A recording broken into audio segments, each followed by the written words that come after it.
संसारभर मानिसहरूका जीवन परिवर्तन भइरहेको एउटा कथा तपाईलाई भन्न चाहन्छु।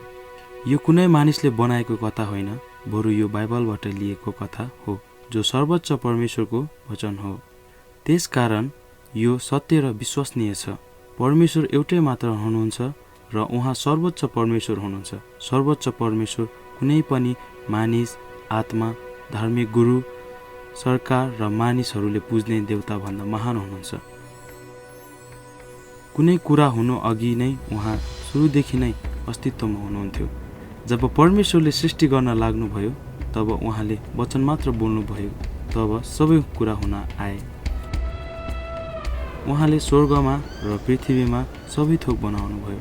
हामीले देख्न नसक्ने कुरा उहाँले बनाउनुभयो, जस्तै स्वर्गदूतहरू सुन्दर आत्माहरू हुन् र तिनीहरूले स्वर्गमा हुने परमेश्वरको आराधना र सेवा गर्दछन्। हामीले देख्न सक्ने सबै थोक, सूर्य, चन्द्र, ताराहरू, पृथ्वी, बोट बिरुवाहरू र जनावरहरू पनि परमेश्वरले बनाउनुभयो।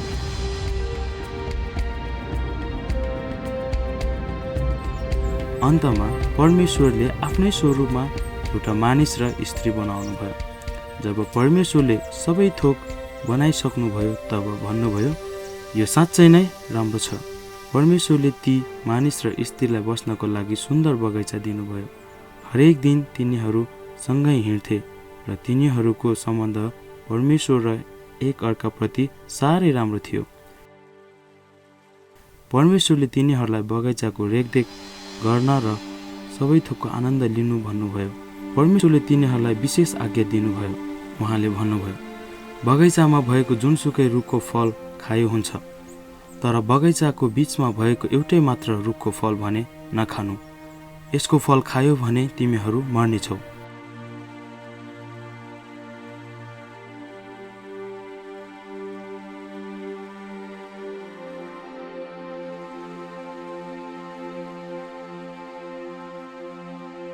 ती मानिस र स्त्रीको सम्बन्ध परमेश्वरसँग र एक अर्कामा सिद्ध थियो।